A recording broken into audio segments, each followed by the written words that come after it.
আসসালামু আলাইকুম ভাইয়ারা, আপুরা সবাই কেমন আছেন? আশা করি সবাই ভালো আছেন। আলহামদুলিল্লাহ আমিও ভালো আছি। আজকে আবারও রান্না নিয়ে চলে আসলাম। ভিডিওটি শুরু থেকে শেষ পর্যন্ত দেখার জন্য আমার সাথেই থাকুন। পেঁয়াজগুলো খোসা ছাড়িয়ে নিয়েছি, এখন কেটে নিলাম চিকন চিকন করে। এখানে দিয়ে দিলাম হলুদ গুঁড়ো, মরিচ গুঁড়ো, লবণ আর সামান্য তেল দিয়েছি। হাত দিয়ে ভালো করে এখন মেখে নিব যতক্ষণ না নরম না হচ্ছে। একদম নরম করে ফেলবো। আর উপরে এখানে ডিম ভেঙে দিচ্ছি। আরও একটা ডিম ভেঙে দিলাম। মোট 2টি ডিম দিলাম। এখন এগুলোকে মিক্স করে নিচ্ছি। মিক্স করা শেষ। এখানে কলা পাতাটা কেটে এনে ধুয়ে নিয়েছি প্রথমে। এখন তেল দিয়ে দিলাম আর বাটিতে সুন্দর করে বসিয়ে নিলাম। ডিমটাও দিয়ে দিলাম। চুলায় পাতিল বসিয়ে দিলাম।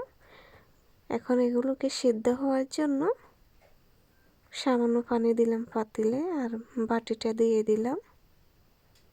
ঢাকনা দিয়ে কিছুক্ষণ রান্না করে নিলাম। এতক্ষণে ডিমটা সিদ্ধ হয়ে যাওয়ার কথা। ঢাকনাটা উঠিয়ে নিয়েছি। খুব সুন্দর সিদ্ধ হয়ে গেছে। এখন ঢেলে নেব। কালারটাও খুব সুন্দর হয়েছে আর কলা পাতার ঘ্রাণটা এত সুন্দর, অনেক ভালো লাগে। এখন ডিমটাকে মধ্যখান দিয়ে কেটে এখন ছোট ছোট করে পিস করে নেব। বেশি ছোট করব না, 3 পিস করে 6 পিস হবে। এটা এভাবেও খেয়ে ফেলা যাবে, কিন্তু আজকে এটাকে আমি ভুনা করব। তার জন্য কড়াই বসিয়ে তেল দিয়ে দিলাম। এখন পেঁয়াজগুলো ভেজে নেব ভালোভাবে। সামান্য পানি দিয়ে দিলাম। উপরে দিয়ে দিচ্ছি মরিচ গুঁড়ো, হলুদ গুঁড়ো এবং সামান্য লবণ। লবণ সামান্য দিয়েছি, বেশি দিই নাই যেহেতু ডিমে দেওয়া হয়েছে প্রথমে।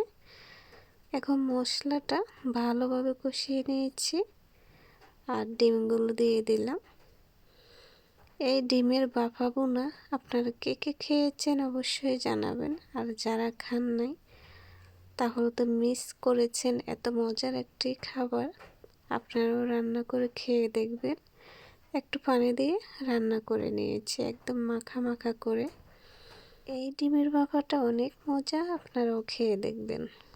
তেলাপিয়া মাছ ভাজা করে নিয়েছি খুব সুন্দরভাবে, একটু লাল লাল করে। ডিমের ভাপা এবং মাছ ভাজা আজকের দুপুরের খাবারের আয়োজন করলাম।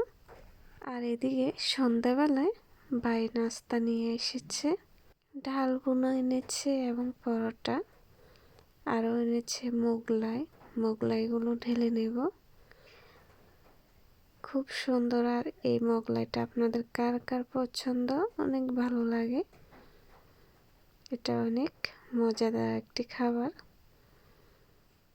এখন এগুলোকে ঢেলে নিলাম। আর রয়েছে চায়ের আয়োজন, গরম গরম চা এবং বিস্কিট। খুবই ভালো লেগেছে। তো আমার ভিডিওটি কেমন লেগেছে অবশ্যই অবশ্যই জানাবেন। আজকে এ পর্যন্তই। ভালো লাগলে পাশে থাকবেন। আল্লাহ হাফেজ। আসসালামু আলাইকুম।